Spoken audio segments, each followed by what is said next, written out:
next part of the video. So what we'll do here, I'll just do one thing. I'll revise a few topics which we have done in the video number 1 and 2. ठीक है? So here we are going to discuss. हम लोग discuss करने वाले हैं uniform circular motion. So before starting uniform circular motion, ठीक है? हम लोग बेसिक्स जो हम लोग ने फर्स्ट और सेकंड वीडियो में देखा थोड़ा सा रिवाइज करेंगे. ठीक है? What exactly we had discuss two things. ठीक है? So the two things are what basically हम लोग ने पढ़ा था स्पीड एंड हम लोग ने पढ़ा था वेलोसिटी.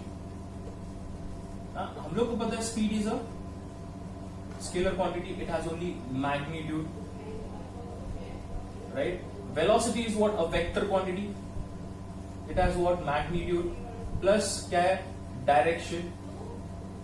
नाउ अभी जो हम लोग ने ये चीज पढ़ा, what we need is that अगर मेरा स्पीड कांस्टेंट होना चाहिए, ठीक है, यूनिफॉर्म होना चाहिए. So what I need is that कि मेरा मैग्नीट्यूड सिर्फ कांस्टेंट होना चाहिए. जैसे if I talk about that कि यहाँ पे a guy is what travelling in a car from point A to point B. ठीक है? ये डायरेक्शन में ट्रैवल कर रहा है with a constant speed 50 metre per second. Simple. मेरा सिर्फ मैग्नीट्यूड कांस्टेंट होना चाहिए कि मेरा बॉडी के कार क्या कर रहा है 50 मीटर पर सेकेंड पे कॉन्स्टेंटली क्या कर रहा है ट्रैवल कर रहा है. सो यूनिफॉर्म स्पीड हो गया. समझ रहा तुम लोग को यहाँ पे ये यूनिफॉर्म स्पीड हो गया. But in the case of velocity वैसा नहीं है. हम लोग को पता है it is a vector quantity. So there are what two things in which we can express. हम लोग ने देखा है. सो मैग्नीट्यूड एंड वेलोसिटी और डायरेक्शन दोनों क्या होना चाहिए, कांस्टेंट होना चाहिए. तभी ही वेलोसिटी क्या यूनिफॉर्म होता है. वेलोसिटी क्या होता है, यूनिफॉर्म और कांस्टेंट होता है. So if I talk about, let's say, if I take again a same example, ठीक है? If I take again a same example, okay, a boy is traveling in a straight line from A to B with a 50 meter per second in this direction. Yes or no? हम लोग को पता है ये direction में. Now here again the direction is constant कि वो एक ही डायरेक्शन में जा रहा है. कौन सा? राइट डायरेक्शन, राइट साइड जा रहा है ऐसा. ठीक है? मेरे राइट साइड जा रहा है. Yes or no? Now अभी जैसे वो राइट डायरेक्शन में जा रहा है उसका डायरेक्शन भी क्या है, कांस्टेंट है.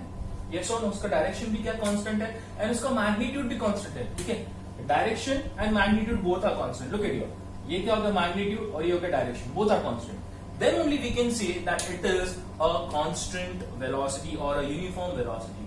ठीक है? ये चीज याद रखना.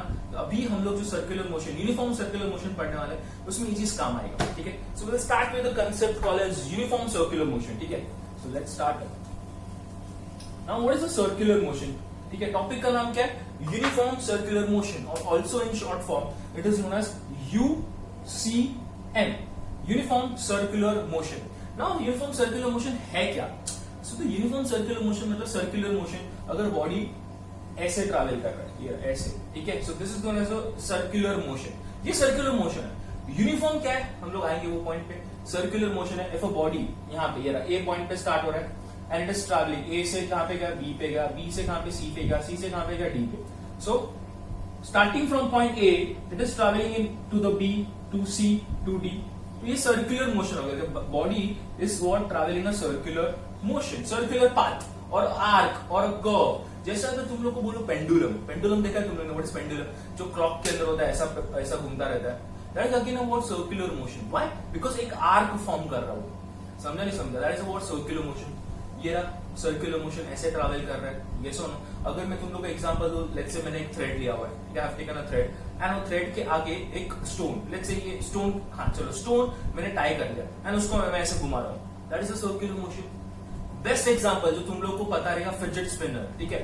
आई थिंक 6 और 8 मंथ्स बैक बहुत पॉपुलर होता है ये. व्हाटएवर 1 ईयर बैक बहुत पॉपुलर हुआ था. सब लोग के पास वो फिंगर में ऐसे करके फिडजेट स्पिनर, फोर्स अप्लाई किया, फिडजेट स्पिनर क्या करते थे, रोटेट करते थे, राइट? तो वो क्या था, सर्कुलर मोशन. फैन घूम रहा है, सर्कुलर मोशन. ठीक है? वो सर्कल पाथ में, ऐसा सर्कल पाथ में हो रहा है. That is known as circular motion. Now here the point is uniform circular motion. What is uniform circular motion? क्या होगा uniform circular motion?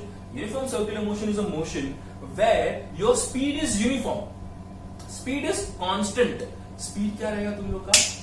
speed will be constant. याद रहेगा ये चीज. ओके चलो देखो, अभी अगर ये बॉडी A यहां से स्टार्ट हो रहा है, A से वो B पे जा रहा है with 50 metre per second, B से C पे जा रहा है 50 मीटर पर सेकेंड, C से D जा रहा है 50 metre per second, D to A जा रहा है वापस 50 मीटर पर सेकेंड. मेरा स्पीड क्या है? Speed, I am not talking about velocity. Speed क्या है? 50 अगर मैग्नीट्यूड कांस्टेंट है तो वेलोसिटी क्या होगा, uniform speed, not velocity, sorry, uniform speed. A body is traveling with a uniform speed. That's why it is known as uniform circular motion.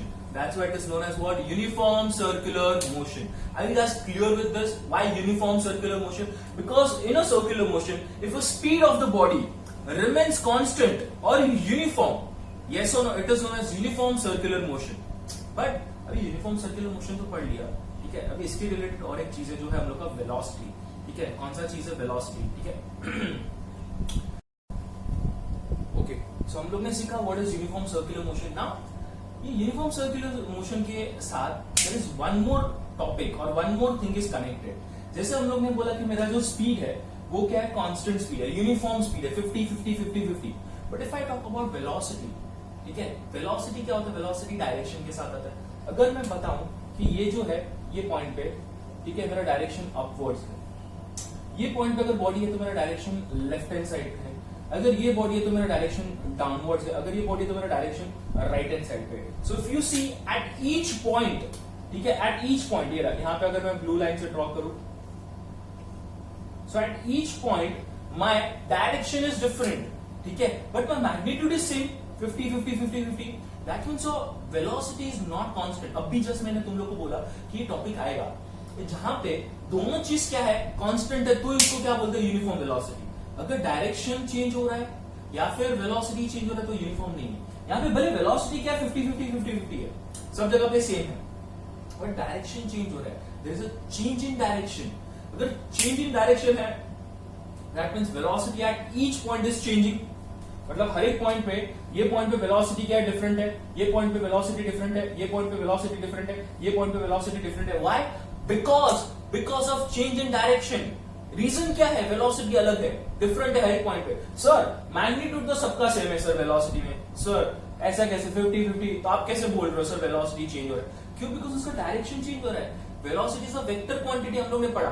दोनों चीज constant होना चाहिए. दोनों चीज में मेरे पास क्या है? ये 50 है, करेक्ट. यस आई अंडरस्टैंड, मैं समझ रहा हूं तुम लोग का पॉइंट. बट यहाँ पे डायरेक्शन अपवर्ड्स है, यहाँ पे भी 50 है, बट डायरेक्शन क्या है? लेफ्ट हैंड साइड पे. That means eight each point A, B, C, D direction सब अलग अलग है, चारों डायरेक्शन अलग है. यस और नो? अगर चारों डायरेक्शन अलग है तो वेलोसिटी क्या है? वेलोसिटी कांस्टेंट नहीं है. There is a change in velocity always. Your speed remains constant, your velocity keep on changing. याद रहेगा यूनिफॉर्म सर्कुलर मोशन में क्या होता है? Your velocity keep on changing but your speed remains constant. That's why it is uniform circular motion. And हम लोग ने पढ़ा एक्सेलरेशन. एक्सेलरेशन का फॉर्मूला क्या है? v minus U by T. Change in velocity. Yes, यहाँ पे a to b change in velocity है, b to c change in velocity है, c to d change in velocity है, d to a change in velocity है. Yes, because of direction, understand. But है तो सही ना, डायरेक्शन तो constant नहीं ना, वेलोसिटी चेंज है ना. मतलब वेलोसिटी चेंज होगा तो क्या होगा? Acceleration. That means uniform circular motion में ऑलवेज बॉडी क्या होता है? एक्सेलरेट होता है. मतलब a टू b जाएगा तो एक्सेलरेट, b टू c जाएगा तो एक्सेलरेट, c टू d जाएगा तो body accelerate, d to a जाएगा तो accelerate. Because of direction of velocity. समझ रहा है तुम लोग को? एक ही रीजन है कि डायरेक्शन हर एक टाइम, हर एक पॉइंट पे A B C D direction मेरा हमेशा अलग है. And because the direction is different, my velocity is not constant. And because the velocity is not constant, your velocity is changing and acceleration will be there. Change in velocity with respect to time is acceleration. अगर velocity change हो रहा है, body यहाँ पे क्या होने वाला है? Accelerate होने वाला है. This is the point. This is the definition of uniform circular motion.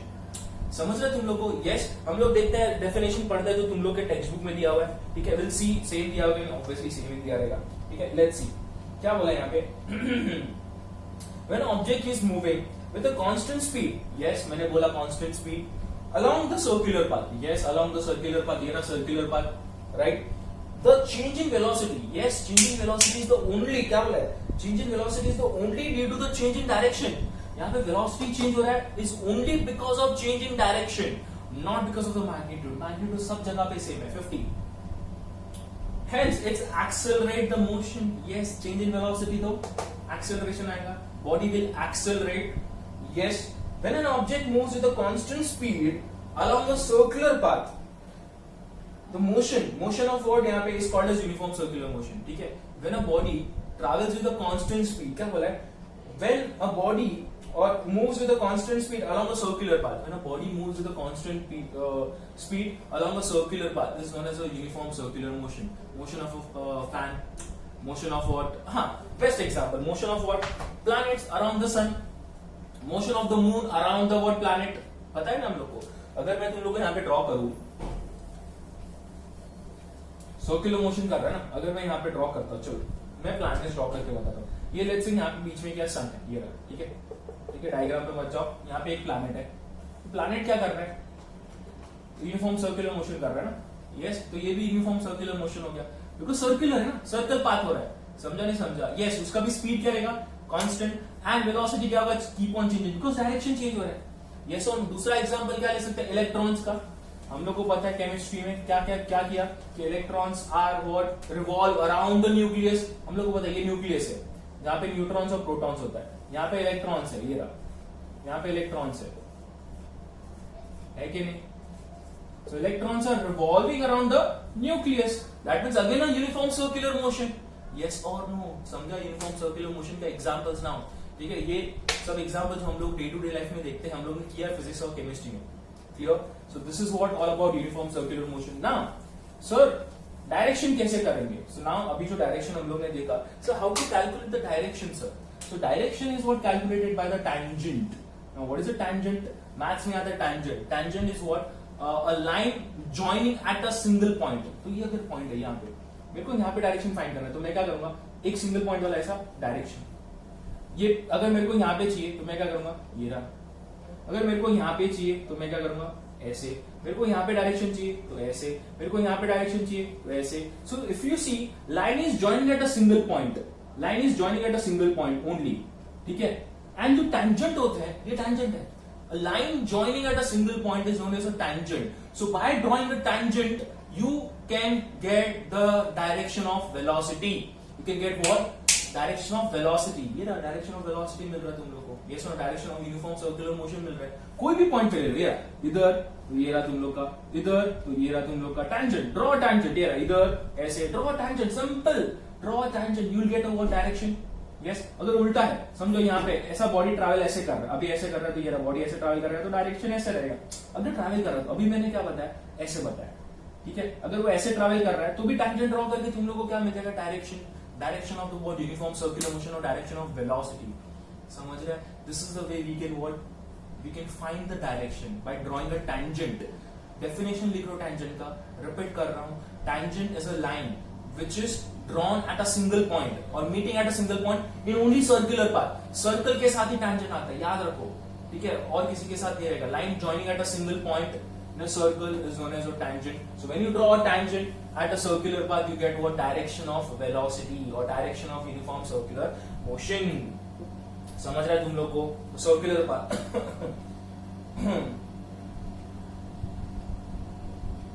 Yes. ठीक है. This is the what they have given the coin. They have given the example of coin. मैंने यहाँ पे एग्जांपल दिया. अभी मैं तुम लोग को एक एग्जांपल देता हूँ. ठीक है. अगर मेरे को डायरेक्शन, लेट्स से मेरे पास ये थ्रेड है, मैं इसको थ्रेड के साथ यहाँ पे स्टोन बांधा, मैं इसे घुमा रहा हूँ. ठीक है. एंड मेरे को तुम लोग की तरफ फेंकना है, या कैमरा की तरफ फेंकना. मेरा कैमरा यहाँ पे फेंकना है. मैं क्या करूँ? ऐसे करूंगा और मैं कौन से पॉइंट पे रुकाऊंगा? ये पॉइंट पे. ये घूम रहा है, ये पॉइंट पे आया और ये पॉइंट पे छोड़ा. तो this is your direction.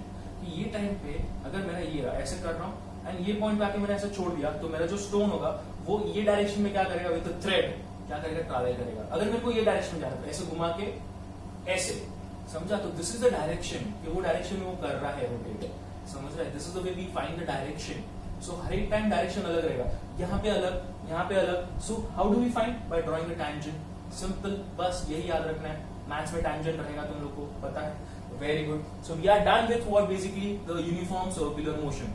Now we are starting laws of motion. ठीक है. Newton's law of motion. ठीक है. So there are basically 3 laws of motion.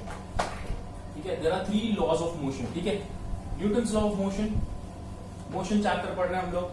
ठीक है. Motion, rest, speed, distance, displacement, velocity, acceleration, सब कर लिया. अभी laws of motion. So there are 3 laws of motion. उसमें first laws of motion में first आता है तुम लोग का it is also the first law of motion is also known as law of inertia. नाम inertia, there is something called as inertia. बोले sir inertia क्या होता है और first law of motion क्या है? मैं तुम लोग को 2 एग्जांपल दूंगा, ठीक है, उसको रिलेट करो, उसको इमेजिन करो, तुम लोग ने एक्सपीरियंस किया है ये चीज, इमेजिन करो, ठीक है। You all are students right, तुम लोग जब ये स्कूल ट्रैवल करते हो घर से जाके, either you use a bus, either you go by auto rickshaw और मे बी विद पेरेंट्स और कार और समथिंग, सब लोग कुछ व्हीकल ट्रैवल करते हो, यस और नो। अगर व्हीकल में जा रहे हो, सो व्हाट हैपेंस, जब मेरा बॉडी, ठीक है, व्हीकल के अंदर है एंड व्हीकल क्या कर रहा है, it is moving with something, some speed, some velocity, वो मूव कर रहा है, यस और नो। एंड जैसे सडनली सामने लेट से कोई आ गया और वो जो व्हीकल है वो मेरे को सडन ब्रेक अप्लाई करना पड़ा, तो what happens, you feel a forward jerk, मतलब जब भी ब्रेक लगता है तुम लोग को ऐसा जर्क लगता है, यस और no. Do you experience that? Yes, you have experience this. जब भी कोई भी सडन ब्रेक अप्लाई करता है तो बॉडी को फॉरवर्ड जर्क, ऐसे तुम लोग का बॉडी आगे जाता है फिर वापस आता है, तो this is your forward jerk. तो इसका मतलब क्या मैं एक्सप्लेन करूंगा। सेकेंड एग्जाम्पल पहले सुन लेते हैं, समझ लेते हैं, फिर हम लोग उसके ऊपर आएंगे। सेकेंड एग्जाम्पल, लेट्स से वापस वही व्हीकल के अंदर तुम लोग जा रहे हो, अभी घर से जस्ट बाहर निकले, ठीक है, तुम्हारे डैड ने बाइक है वो चालू किया, ठीक है, बाइक जस्ट चालू किया, तुम लोग बैठे और डैड ने सीधे बाइक को ऐसे एक्सेलरेट किया, जूम करके, तुम लोग का क्या हुआ, बॉडी बैकवर्ड्स जर्क हुआ, तुम लोग ऐसे पीछे, तुम लोग फिर डैड को पकड़ लिया, यस और नो, या फिर जो भी है पैरेट या जो भी तुम लोग को वहां तक पहुंचा है, so you feel what, backward jerk. So दोनों केस वापस याद रखो ये क्या था। फर्स्ट केस में मैं ब्रेक अप्लाई कर रहा था, बॉडी मोशन में था, body was already in motion, कि मैं बस के अंदर हूं, मैं बस क्या कर रहा है, ट्रैवल कर रहा है एंड सडनली जर्क लगा, तो मेरा फॉरवर्ड पुश हुआ, मेरे को फॉरवर्ड जर्क लगा। अभी सेकंड केस में मेरा बॉडी रेस्ट पे था, मैं सिर्फ बाइक पे बैठा था, ठीक है, पैरेंट ने क्या किया, वो बाइक को स्टार्ट किया, जैसे स्टार्ट किया उसने एक्सेलरेट किया तो बॉडी पीछे गया, दिस इज योर इनर्शिया। दोनों एग्जांपल समझा तो इनर्शिया और law, first law of motion बहुत इजी है।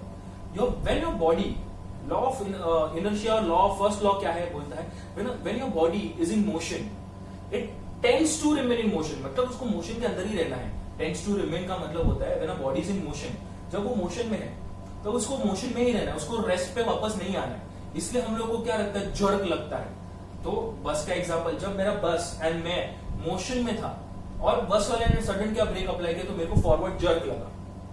फॉरवर्ड जर्क क्यों लगा, बिकॉज मेरा जो बॉडी था उसको मोशन में रहना था, उसको क्या करना था, उसको रेस्ट में नहीं आना था, बट एक्सटर्नल फोर्स लगा, क्या, brake. Brake was the external force जो अप्लाई हुआ, जिसकी वजह से मेरा बॉडी क्या हो गया, रेस्ट में आने के लिए रेडी नहीं था, बट आना पड़ा। क्यों, बिकॉज एक्सटर्नल फोर्स अप्लाई हुआ, मेरा बॉडी मोशन में था, ये रहा, अगर बस में ट्रैवल, ये समझो बस है तुम लोग का, ठीक है, ये रहा तुम लोग का, अगर ये बस है, ठीक है, यहाँ पे ये बस ड्राइवर है, बस के अंदर तुम लोग यहाँ पे बैठा हुआ है, ठीक है, ये बस के अंदर ट्रैवल कर रहा है। अभी जैसे इसने ब्रेक अप्लाई किया, इसको फॉरवर्ड जर्क लगेगा, क्यों, बिकॉज ये जो बॉय था वो मोशन में था विद रिस्पेक्ट टू बस के रिलेटेड वो मोशन में ही था, बट उसको क्या लगा, जर्क लगा। क्यों, बिकॉज एक्सटर्नल फोर्स इसने क्या अप्लाई किया, ब्रेक। जैसे ब्रेक अप्लाई किया, your external force apply, your body came to the rest. Second case, body तुम लोग का रेस्ट में था, जब तुम लोग कहां पे बैठे थे, बाइक के ऊपर बैठे हो, अभी तक बाइक चालू नहीं हुआ, तुम लोग का बॉडी रेस्ट पे है, तुम लोग बैठे हो, यस और नो, रेस्ट में है बॉडी। एज सुन एज, ठीक है, किसी ने बाइक चालू किया, ठीक है, किक मारा एंड एक्सेलरेट किया, तुम लोग का सडनली बॉडी क्या हो गया, रेस्ट से मोशन में आ गया, रेस्ट से मोशन में आ गया। अगर मोशन में आ गया तो वापस बैकवर्ड जर्क लगा, पीछे की तरफ तुम लोग का जर्क हुआ, अगेन क्यों, एक्सटर्नल फोर्स, क्या, acceleration. So because of the acceleration, body from the rest came into the motion. So this is your first law of motion, that if a body is in motion, when a body is in motion, it tends to remain in motion, and if a body is in rest, example bike wala, if a body is in rest, it tends to remain in rest unless and until external force is not applied. मतलब external force apply नहीं हो रहा तब तक, समझ रहे तुम लोग को, external force apply नहीं, यहाँ पे external force क्या था, ब्रेक, वहां पे external force क्या था, acceleration। तो अगर तुम लोग का बॉडी मोशन में था तो मोशन में ही रहेगा, tends to remain in motion, मतलब मोशन में है तो मोशन में ही रहेगा, रेस्ट में है तो रेस्ट में ही रहेगा, जब तक एक्सटर्नल फोर्स अप्लाई नहीं होता है। एक्सटर्नल फोर्स यहाँ पे ब्रेक, वहां पे एक्सटर्नल फोर्स क्या, एक्सेलरेशन। इसको बोलते हैं लॉ ऑफ इनर्शिया या न्यूटन्स फर्स्ट लॉ। दोनों एग्जांपल अच्छे से समझा तुम लोग को, yes. So this is your law of inertia, ठीक है, लॉ ऑफ इनर्शिया। हम लोग स्टेटमेंट रीड करते हैं, क्या बोला है, an object continues to remain in rest, वही बोला ना, if a body is in motion it tends to remain in motion, or if a body if a object continues to remain at rest or state of uniform motion, मतलब rest या फिर motion में है, along a straight line, unless an external unbalanced force is not applied. Unbalanced force मतलब force, भाई कोई भी external force apply नहीं हुआ, तब तक unbalanced मतलब जो unbalance कर रहा है किसको, बॉडी को, उसको इसलिए unbalanced force बोलते हैं. So this is known as your Newton's first law, कि body will continue to remain in motion or a rest unless no external force is applied or unbalanced force is applied. उसको law of inertia भी बोलते हैं. तो तुम्हारे text book में inertia word use नहीं किया हुआ है.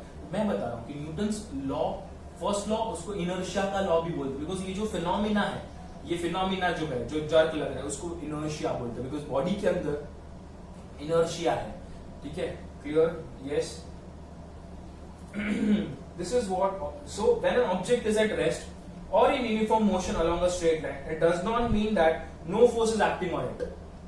Actually, there are number of forces acting on it, but they cancel one another and make it zero.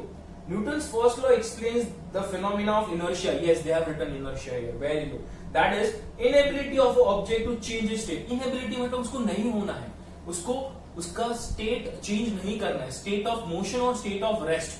मतलब यहाँ पे यही एक्सप्लेन किया हुआ है, अगर बॉडी रेस्ट में है तो उसको रेस्ट में ही रहना है. वो उसके पास वैसा फिनोमिना है इनर्शिया का, कि उसको अगर बॉडी रेस्ट में है तो भाई रेस्ट में ही रहना है, बॉडी मोशन में तो भाई मेरे को मोशन में रहना है.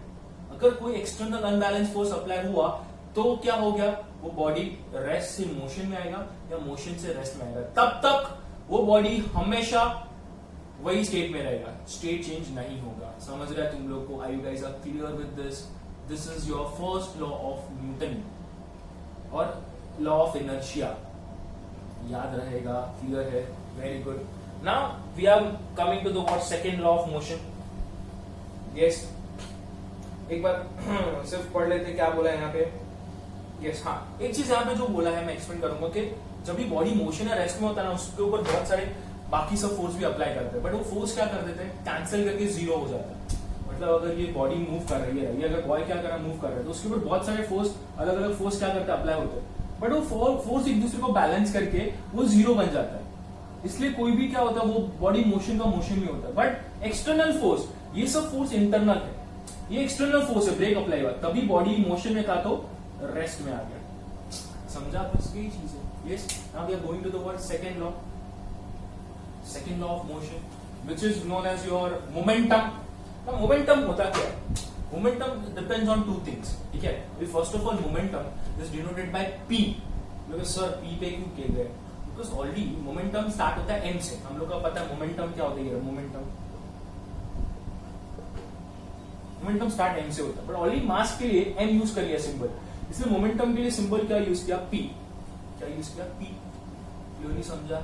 यस और नो? ठीक है. So now here the symbol is P. And momentum का मतलब होता है mass into velocity. That means momentum depends on two things, mass and velocity both. So अगर मैं एग्जांपल दूं मोमेंटम का, जैसे तुम लोग अगर ओलंपिक्स कभी देखा रहेगा, या फिर अभी कभी तुम लोग समर में अगर क्रिकेट खेलते हो, तो तुम लोग को बॉल को जंप करके दूसरे बॉल, एक बॉल को जंप करके दूसरे साइड जाना है बॉल के लिए, तुम लोग क्या करते हो, डायरेक्टली जंप नहीं कर सकते. तुम लोग क्या करते हो, थोड़ा पीछे जाते हो, भागते हो और जंप करके जाते हो, इजीली जंप हो सकता है. वैसे ओलंपिक्स में कैसे होता है, ठीक है, अगर मेरे को रॉड है, रॉड एक जगह पे फेंकना है, तुम लोग भाग भाग के आते हैं एंड फिर क्या करते हैं, मोमेंटम लेके फेंकते हैं. तो ये मोमेंटम है. समझा कि क्या अगर बॉडी मोशन में है, मोमेंटम में है. समझा? मोमेंटम में आके और क्या करेगा, बॉडी आगे फास्ट भागता है. समझो, मोमेंटम कैरी होता है. समझा? और एक एग्जांपल दूंगा, अगर मोमेंटम आता है कल्यूजन में. कल्यूजन मतलब एक्सीडेंट. अगर यहाँ पे मैं तुम लोग को बताऊं कि यहाँ पे दो बॉडी है, ये ठीक है, ये मास m1 का है, ये मास m2 है. जब ये दोनों बॉडी एक दूसरे के साथ क्या करेगा, कोलाइड करेगा, कोल्यूजन करेगा. कल्यूजन, कोलाइड, एक्सीडेंट एक ही चीज होगा. जब ये कल्यूजन करेगा तो दोनों का कुछ ना कुछ मोमेंटम है, तो मोमेंटम एक दूसरे में ट्रांसफर होगा. जैसे अगर ये छोटा है तो ऑब्वियसली ये कार, अभी मैं यहाँ पे एग्जांपल दूं कि यहाँ पे क्या तुम लोग का कार है और यहाँ पे तुम लोग का बाइक है. सो ऑब्वियसली कार बाइक को अगर हिट करेगा तो बाइक वाले को ज्यादा डैमेज होगा ना. समझा? तो वो कल्यूजन कर रहा है ना, बाइक एंड कार एक दूसरे के साथ कोलाइड हो रहे हैं. समझा? तो दिस इज योर मोमेंटम, कि वहां पे मोमेंटम चेंज होगा. तो तुम लोग का बाइक अगर 30 के स्पीड पे जा रहा था तो वो 30 के जगह पे 50 के स्पीड पे और जोर से आगे जाएगा, एक्सेलरेट हो जाएगा, उसका मोमेंटम चेंज होगा, उसका वेलोसिटी चेंज होगा. ये बाइक 30 किलोमीटर की स्पीड से जा रहा है, ठीक है, किलोमीटर पर आ रहा है. ये कार जोर से आया 200 एकदम जुप करके और बाइक को उठा दी तो बाइक एकदम दूर तक जाएगा ना, देखा रहेगा ना एक्सीडेंट होते हुए कितना दूर तक जाता है। ये क्यों होता है? बिकॉज कार का मोमेंटम बाइक में आ गया, जो कार स्पीड में था वो उसको हिट किया तो बाइक भी और स्पीड में चलने लगा। This is known as a momentum. Momentum आता है कल्यूजन के बिकॉज ऑफ द कल्यूजन। ठीक है, जब टू बॉडीज कोलाइड एक दूसरे के अंदर क्या होता है, मोमेंटम क्रिएट करता है। ठीक है, मतलब मोमेंटम ट्रांसफर करता है। This is known as what conservation of momentum. अभी क्या होता है कंजर्वेशन करेंगे, रुको पहले हम लोग फॉर्मूला देख लेते हैं मोमेंटम का, डेफिनेशन देख लेते हैं। ठीक है, ऑलरेडी देख लिया बट एक बार टेक्स्ट बुक से रीड करना बेटर होता है। ठीक है, ऑलवेज। ठीक है, momentum P is equal to क्या होता है, मास इनटू वेलोसिटी। ये चीज याद रखना है, फॉर्मूला लिख लो, ये नोटबुक निकालो, फटाफट लिख लो, नोट डाउन करो। Momentum is mass into velocity. Very good. What is the definition they have given text book, will see. Momentum is the product of mass and velocity. बस यही तो है, ये रहा डेफिनेशन सामने लिखा है, फॉर्मूला लिखा है, डेफिनेशन ही क्यों गया, mass into velocity. The rate of change of momentum. Rate of change of momentum मतलब momentum with respect to time. ठीक है, momentum with respect to time. Rate of change मतलब क्या होता है, विद रिस्पेक्ट टू टाइम मतलब momentum with respect to time के related कितना चेंज हुआ है। So the rate of change of momentum is proportional to the applied force and the change of momentum occurs in the direction of force. मतलब अभी जो मैंने car का example दिया, यहाँ पे क्या तुम लोग का कार है और यहाँ पे तुम लोग का बाइक है। तो ये कार क्या कर रहे हैं, बाइक पे फोर्स अप्लाई कर रहे हैं, तो जो डायरेक्शन में फोर्स अप्लाई कर रहे हैं वही डायरेक्शन में बाइक क्या जाएगा, आगे जोर से आगे क्या करेगा, गिर जाएगा। समझा नहीं समझा? तो वही चीज यहाँ पर है, change in momentum. Rate of change of momentum is directly proportional to the force applied. मतलब ये कार क्या कर रही है, ये बाइक पे फोर्स अप्लाई कर रहा है। अभी जैसे वो फोर्स अप्लाई कर रहा है, ये बाइक क्या करेगा, वही डायरेक्शन में और ज्यादा स्पीड से क्या करेगा, ट्रैवल करेगा। इसको बोलते हैं चेंज इन मोमेंटम। इसका मोमेंटम क्या हो गया, बढ़ गया, इसका मोमेंटम कम हो जाएगा बिकॉज इसके रास्ते में ये आ गया। बराबर कि नहीं? ठीक है, अगर एग्जांपल दूं तुम लोग का कि एक कार है और सामने बॉल है, तो कार जोर से बॉल पे अगर हिट करेगा तो बॉल तो हिलेगा नहीं, चलो बॉल टूट जाएगा, चलो ठीक है, बट कार तुम लोग का मोमेंटम में था, वो स्टॉप हो गया, जीरो हो गया ना, रेस्ट पे आ गया। Change in momentum. कार ने क्या किया, बॉल पे फोर्स अप्लाई किया, external force, that is known as what, change in momentum. ठीक है, is directly proportional to force applied. तो ये फोर्स अप्लाई कर रहा है इसके ऊपर, समझा? ये मोमेंटम का डेफिनेशन। ये क्या किया, प्रूव किया that momentum is directly proportional to force applied. मतलब अगर मैं तुम लोगों को बताऊं चेंज इन मोमेंटम, ठीक है, चेंज इन मोमेंटम मतलब कैसे रहेगा, दो बॉडी है, ठीक है, लेट्स कंसीडर टू बॉडीज। ठीक है, rate of change of momentum, यहां पे लिख रहा हूं rate of change of momentum. ठीक है, rate of change of momentum मतलब कैसे होगा, मेरा क्या रहेगा, mv minus mu upon t।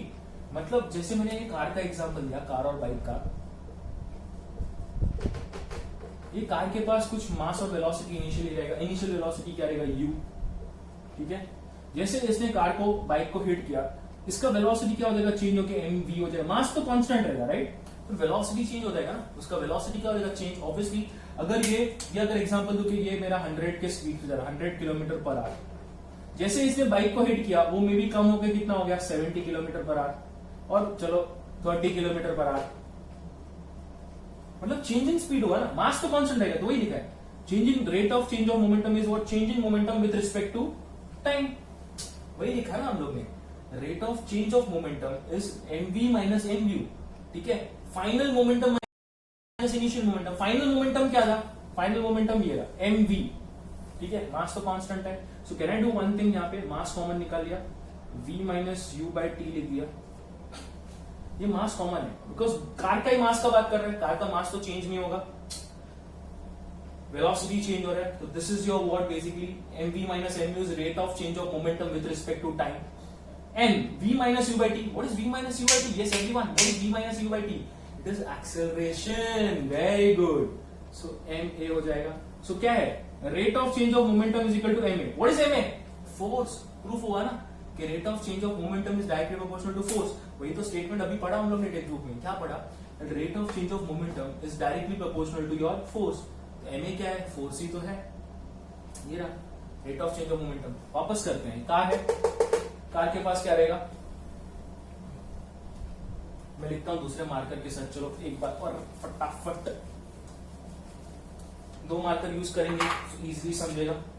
ये तुम लोग का क्या है, कार, इसके पास क्या है, एम यू है, ये तुम लोग का बाइक है, ये इनिशियल मोमेंटम है, इनिशियल, ठीक है। ये क्या है तुम लोग का, जब ये इसको हिट करेगा तो मोमेंटम चेंज होगा, किसका, कार का, तो फाइनल मोमेंटम आएगा, फाइनल मोमेंटम, ठीक है। इसका एम यू है तो इसका क्या होता है, एम वी, बराबर के नहीं। ये बाइक का बाद में देखते हैं, बाद में, पहले कार के बारे में बात करते हैं, ठीक है। कार का मोमेंटम क्या हो गया, एम यू से एम वी हो गया, तो rate of change of momentum, rate मतलब टाइम होता है, तो rate of change of momentum, P लिख देता हूं डायरेक्ट शॉर्टकट, ठीक है। क्या होगा, rate of change of momentum, rate of change मतलब final minus initial, M V minus M U, rate of change है तो T, can I take M common and v minus U by T लिख दूंगा। What is v minus U by T, acceleration, हो गया।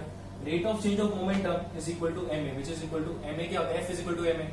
यही तो तुम लोग का न्यूटन सेकेंड लॉ है, that rate of change of momentum is equal to your external force applied, ये तुम लोग का न्यूटन सेकेंड लॉ है, ठीक है। यही चीज बोलता है, क्या बोला है स्टेटमेंट हम लोग ने रीड किया ऑलरेडी, क्या बोला, the rate of change of momentum is proportional, the rate of change of momentum is proportional to force applied, या फिर मास इनटू एक्सेलरेशन, एक ही चीज हो गया, in the direction of what force applied, मतलब जो मोमेंटम चेंज होगा वो सेम डायरेक्शन, जैसे अगर कार इसको हिट कर रहा है बाइक को ये डायरेक्शन में, तो बाइक भी ये डायरेक्शन में क्या होगा, जाएगा, ठीक है। This is Newton's second law, very good, तो हम लोग ने प्रूव कर दिया, यस और नो, क्लियर हो गया, वेरी गुड, यस। नाउ हम लोग कल्यूजन के बारे में पढ़ेंगे, ठीक है। कल्यूजन के बारे में क्या करेंगे हम लोग, will do a derivation on the कल्यूजन, ठीक है। Law of conservation of momentum का करेंगे। Law of conservation of momentum मतलब क्या बोलता है, दैट योर इनिशियल मोमेंटम, ठीक है, इनिशियल मोमेंटम। अभी यहाँ पे दो चीजें, मैंने तुम लोग बोला बाइक बाद में कंसीडर करूंगा, सो यहाँ पे मैं एग्जांपल होगा, पहले डिराइव करूंगा, फिर लॉ ऑफ कंजर्वेशन मोमेंटम का स्टेटमेंट बताऊंगा, ठीक है। सो अभी भी सेकंड लॉ के ऊपर ही कर रहे हैं, थर्ड लॉ बाकी है, करेंगे थर्ड लॉ, डोंट वरी, ठीक है। Will do the third law, ठीक है। One second, yes, so what we are doing here, that conservation of momentum, conservation of momentum मतलब कैसे होता है कि ये तुम लोग का क्या है, ये तुम लोग का कार है, इसका मास है m1, ठीक है।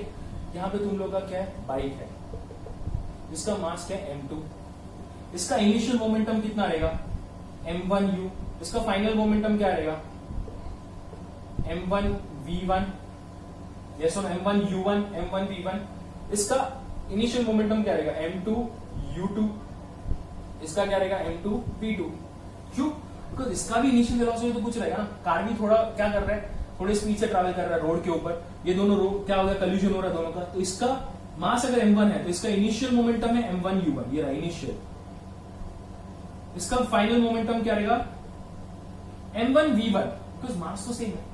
वही चीज तुम लोग का m2u2, ये क्या होगा, इनिशियल फॉर बाइक, और ये क्या होगा, फाइनल फॉर बाइक। सो हम लोग को क्या करना है, कंजर्वेशन ऑफ मोमेंटम।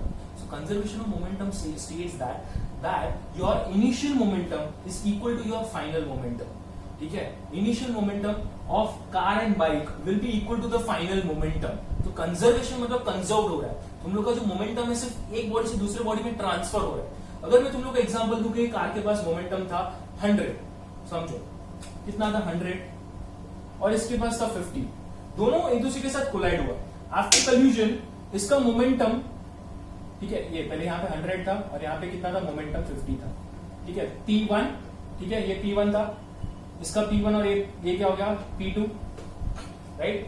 फिर आफ्टर द कल्यूजन, ये क्या, बिफोर, अगर आफ्टर द कल्यूजन बात करो, after the कल्यूजन P1 dash becomes 80 and P2 dash becomes how much, ठीक है, शुड बी 70।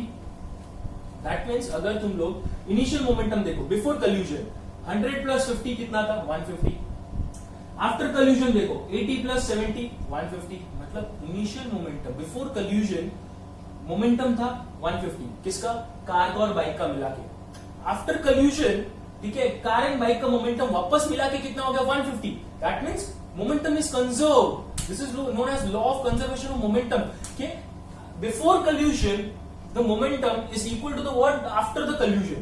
that means ये कितना हो गया 150 और ये भी कितना हो गया 150, मतलब दोनों इक्वल है। This is known as law of conservation of momentum, और उसका डेरिवेशन यहाँ पे हम लोग करके परफॉर्म करेंगे। ठीक है, स्टेटमेंट समझा, एक बार रीड कर लेते हैं स्टेटमेंट क्या बोला है। ठीक है, when no external force acts on, so the statement is the magnitude of total final momentum is equal to the magnitude of total initial momentum।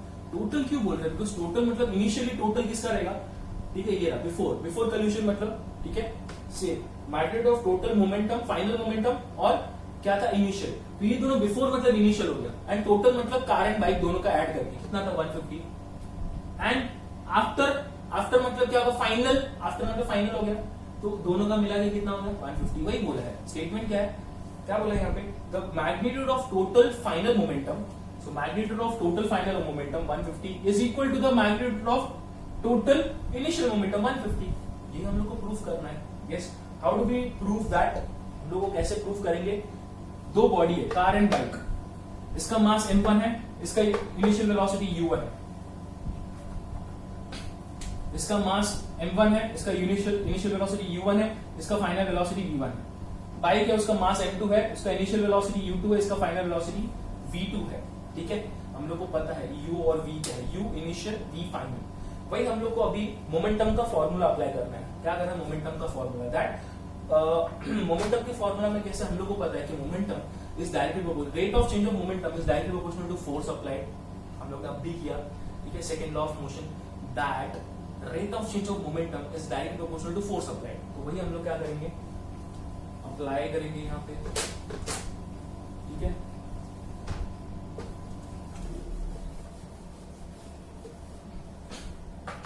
ठीक है, अप्लाई करेंगे तो क्या होगा यहाँ पे F2 is equal to minus F1। अभी F2 minus F1 मतलब कैसे हो गया, फोर्स अप्लाई, अभी दो फोर्स अप्लाई हो रहा है, एक F1 and F2। F2 is your final force, F1 is your initial force, और दोनों ऑपोजिट डायरेक्शन में अप्लाई हो रहा है, इसलिए नेगेटिव साइन है। See what they have mention is that the momentum before collision is equal to momentum after collision. सो अगर आफ्टर कल्यूजन अगर बात कर रहे हैं तो क्या होगा तुम लोग का इनिशियल, बिफोर कल्यूजन अगर मैं लिखूं यहाँ पे बाइक का, ठीक है, सॉरी कार का बिफोर कल्यूजन, ठीक है, बिफोर कल्यूजन क्या होगा m1 u1, आफ्टर कल्यूजन क्या होगा m1 v1 आफ्टर। ठीक है, ये बिफोर एंड आफ्टर लिख देता हूं यहाँ पे, before is m1 u1, after m1 v1। वैसे बाइक का क्या होगा, बिफोर m2 u2 और m2 v2। ये क्या हो गया बाइक का, ये किसका हो गया, कार का। अभी हम लोग को पता है your rate of change of momentum is directly proportional to force, तो rate of change of momentum initial and final both are equal, तो फोर्सेस भी इक्वल रहेंगे बट ऑपोजिट डायरेक्शन में, बिकॉज जब कोलाइड हो रहे हैं, जब कोलाइडिंग, तो they are going in opposite direction, मतलब ये आगे जाएगा और ये में भी ब्रेक लगाएगा, समझा। सो वही they are going in opposite direction, तो फोर्स अप्लाइड हो रहा है वो ऑपोजिट डायरेक्शन, इसलिए नेगेटिव साइन है। F2 is equal to minus क्या है F1। ठीक है, अभी हम लोग को पता है F2 मतलब क्या हो गया m1 a1 is equal to यहाँ पे क्या हो जाएगा m2, नेगेटिव साइन है m2 a2, राइट, उसका मार्कर यूज करूंगा। व्हाट इज एक्सेलरेशन, यहाँ पे क्या है m1 a1 के जगह पे क्या लिखूंगा v1 minus u1 upon t is equal to क्या लिखूंगा माइनस m2 ब्रैकेट क्या आएगा v2 minus u2 upon t।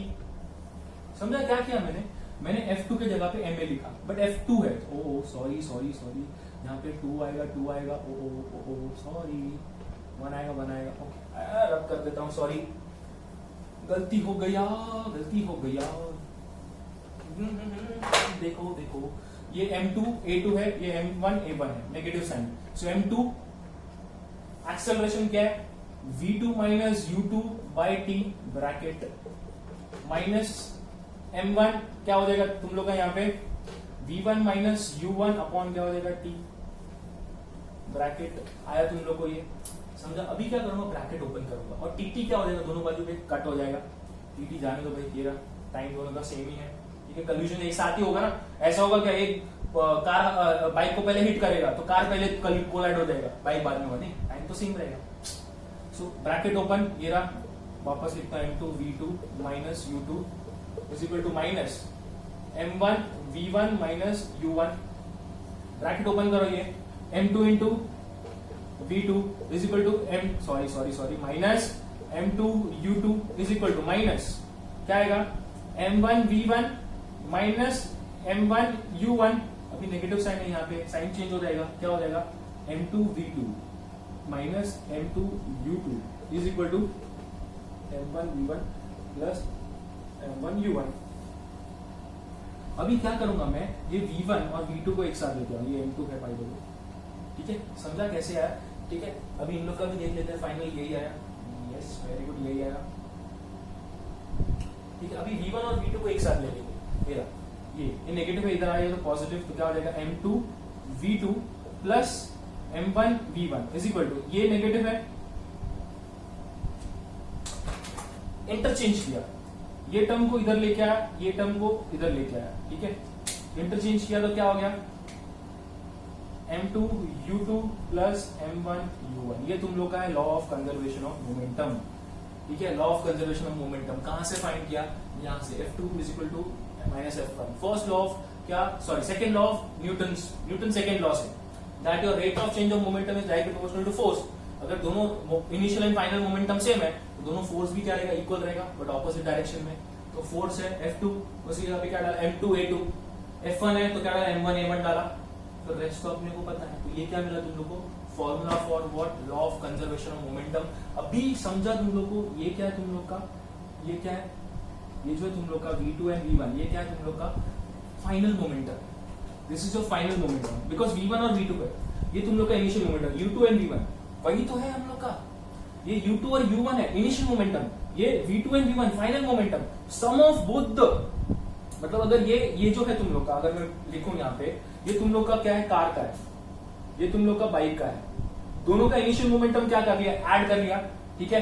So initial momentum, ठीक है, sum of initial momentum, total initial momentum is equal to total final momentum. ये final किसका है, ये किसका कार का है और ये किसका बाइक का है, तो final initial momentum is equal to final total, ठीक है। ये क्या, total initial momentum total final momentum, समझा, वही तो स्टेटमेंट लिखा है, क्या लिखा है, व्हाट दे हैव रिटन, क्या लिखा है यहाँ पे, that the magnitude of total final momentum, सिर्फ magnitude of total final momentum is equal to magnitude of total initial momentum.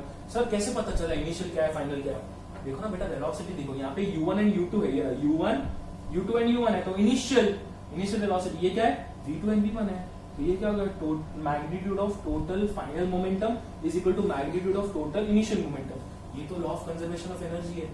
कहां से स्टार्ट किया मैंने, न्यूटन सेकंड लॉ से, खत्म कहां पे किया, law of conservation of energy, proof हो गया। ये डेरिवेशन बहुत इंपॉर्टेंट है बच्चों लोग, समझा, यस और no, so this was all about law of conservation of energy, yes. So when two objects collide, the momentum before collision is equal to the momentum after collision, ठीक है। So when two body collides, कौन सा body है यहाँ पे हम लोग ने क्या लिया, bike and car. When two body collides, ठीक है, two body collides, initial momentum is equal to final momentum, ये रहा इनिशियल मोमेंटम, किसका है initial momentum, bike and car का, ये क्या है फाइनल मोमेंटम, किसका, बाइक एंड कार का। So initial momentum is equal to the what, final momentum of that two body। Obviously दो बॉडी कोलाइड करेगा, तीन भी कर सकता है, बट यहाँ पे अभी दो है, ठीक है, दो बॉडी का बात कर रहे हैं, तो when two body collides, their initial momentum is equal to what is final momentum। ये तो law of conservation of energy है बच्चों लोग, समझा नहीं समझा, yes very good. Now the last topic, ठीक है, लास्ट लॉ, ठीक है, ऑब्वियसली इसके ऊपर सम्स है, वो हम लोग करेंगे, डोंट वरी, सम्स करेंगे हम लोग। अभी लास्ट है थर्ड लॉ ऑफ क्या है, न्यूटन्स, बहुत इजी है बेटा, थियरी है सिर्फ, ठीक है, सिर्फ लॉजिक है, कॉन्सेप्ट है, नो डेरिवेशन, नथिंग। खुश हो गए बच्चे लोग, बस अभी नाचो मत, खुश हो गए, चलो चलो चलो इधर ध्यान दो। अभी थर्ड न्यूटन्स थर्ड लॉ क्या बात करता है, it states that every action has equal and opposite reaction, every action has equal and opposite reaction. और तुम लोग का एग्जांपल दूं कि राइट नाउ अगर तुम लोग अभी मेरा वीडियो देख रहे हो कहीं पे बैठ के, ऑब्वियसली कहीं बैठ के देखते रहोगे, टेबल पे बैठे हो या फिर चेयर पे बैठे हो, डाइनिंग टेबल पे बैठे हो, सोफे पे बैठे हो, I mean, why you guys are sitting there? How? Why? The reason is that your weight, जो तुम लोग का weight downwards act कर रहा है, it is balanced by that particular body. मतलब अगर right now standing on the earth, so earth is applying the equal and opposite force on my body, and I'm applying what equal and opposite force on earth. That's why we both are balanced and I can walk on the earth. Can we walk on the water? No, right? Why? Because जो water है वो equal and opposite force apply नहीं कर पाता. मैं force नीचे apply कर रहा हूँ. Force मतलब मेरा weight है. Force and weight both are same, right? मैं force apply कर रहा हूँ, मैं weight apply कर रहा हूँ. किस पे? Water पे. अगर मैं water के ऊपर ऐसे पैर रखा, ठीक है, ऐसे मैंने water के ऊपर ऐसा पैर रखा, समझो ये पैर है, ऐसा water के ऊपर पैर रखा, और मैंने पैर रखा, तो वाटर जो है वो equal and opposite force apply नहीं कर पाता, इसलिए मैं वाटर के ऊपर वॉक नहीं कर सकता. You know that water force तो अप्लाई करता ही है. मतलब जब भी वेव्स आते हैं, वेव्स बहुत फोर्स से आते हैं, बट वो उतना फोर्स अप्लाई नहीं कर सकता जिसकी वजह से हम लोग उसके ऊपर वॉक कर पाए. ठीक है, this is your equal and opposite forces that earth applies equal and opposite force on our body. That's why we can easily walk. अभी और एक एग्जांपल देता हूं. लेट्स से अगर तुम लोग एग्जांपल दे रहा हूं कि एलिफेंट है, ठीक है, अगर तुम लोग जो सोफे या चेयर पे बैठे हो, अगर मैं बोलूं अगर एलिफेंट को वहां पे बैठाया, ठीक है, ऑब्वियसली बिकॉज उसका वेट ज्यादा है, I am not making fun of any animal, ठीक है, मैं सिर्फ बता रहा हूं कि एलिफेंट है, उसका वेट ज्यादा है. सो जैसे उसका वेट ज्यादा है, मैं अगर उसको चेयर पे या फिर कोई जगह पे बिठाने का ट्राई करूंगा, वो ब्रेक हो जाएगा. क्यों? बिकॉज वो चेयर उतना अमाउंट ऑफ फोर्स अप्लाई नहीं कर पाता और वो ब्रेक हो जाता है. तो it can not sit on that particular chair. Why you guys are sitting? Because वो चेयर उतना ही अमाउंट ऑफ क्या कर रहे हैं, फोर्स नीचे से अप्लाई कर रहे हैं. एक बुक टेबल के ऊपर पड़ा है, दैट मीन्स बुक क्या कर रहा है, ठीक है, मैं डायग्राम ड्रॉ करता हूं. यहाँ पे देखो, ये समझो तुम लोग का टेबल है, यहाँ पे तुम लोग का बुक पड़ा हुआ है. बुक क्या कर रहा है, डाउनवर्ड्स क्या कर रहा है, फोर्स अप्लाई कर रहा है, वेट अप्लाई कर रहा है खुद का. किसके ऊपर? टेबल के ऊपर. ये तुम लोग का टेबल है, ठीक है, उतना ही amount of force table book पे भी अप्लाई कर रहा है. सो ये क्या इक्वल एंड ऑपोजिट है ना. So what is Newton's third law? ठीक है, every action has equal and opposite reaction. Every action, यहाँ पे एक्शन क्या है? What is action? Force applied by the book downwards. It has equal and opposite reaction. Opposite मतलब opposite direction में reaction भी देगा. This is known as Newton's third law. Every action has equal and opposite reaction. तो book अगर force apply कर रहा है table पे, तो वो रिएक्शन में टेबल भी क्या कर रहा है, बुक पे फोर्स अप्लाई कर रहा है. इसलिए तो वो बुक स्टेबल है, इक्विलिब्रियम में. They both are cancelling each other. समझा तुम लोग को न्यूटन्स थर्ड लॉ? स्टेटमेंट पढ़ते क्या बोला है टेक्स्ट बुक में? तुम्हारे टेक्स्ट बुक में स्टेटमेंट क्या बोला है? Every action force has an equal and opposite reaction. Force with acts simultaneously. Simultaneously दोनों साथ में, मतलब ये दोनों फोर्स होंगे ऑपोजिट डायरेक्शन में अप्लाई, दोनों साथ में. ऐसे नहीं होगा कि बुक पहले अप्लाई करेगा, टेबल बोलेगा मेरे मैं आराम से करूंगा, तो ऑब्वियसली बुक गिर जाएगा. दोनों साइमल्टेनियसली एक ही साथ फोर्स अप्लाई कर रहा है एक दूसरे के ऊपर. एक साथ table and book force apply कर रहा है एक दूसरे के ऊपर ऑपोजिट डायरेक्शन में. अगर बुक डाउनवर्ड्स कर रहा है तो टेबल अपवर्ड्स करेगा. Yes, this is the Newton's which law? Third law. ठीक है, यस और नो? समझा? क्लियर है? अभी यही चीज तुम लोगों को वाटर के लिए क्या होगा, नहीं होगा. क्यों? Because water can not apply equal and opposite force. That's why we can not travel in water और we can not walk on the water. ठीक है, जो बॉडी इक्वल एंड ऑपोजिट क्या करेगा, रिएक्शन देगा, हम लोग उसके ऊपर क्या कर सकते हैं, वॉक कर सकते हैं. समझा? So equal and opposites are important. This is Newton's third law. So we are done with all the theory parts, yes or no, of this chapter. Only thing is sums are remaining of what momentum. We'll do in the next class, next video. Till then, any doubts you guys can contact me. I hope you have understood this. Please go through with your textbook also. Side by side textbook रखो, ठीक है, ये सब करने के लिए. ऐसे randomly मत करो, ठीक है, नहीं तो फिर समझेगा नहीं. Side by side text book हाथ में रखो. Yes guys, clear. Thank you.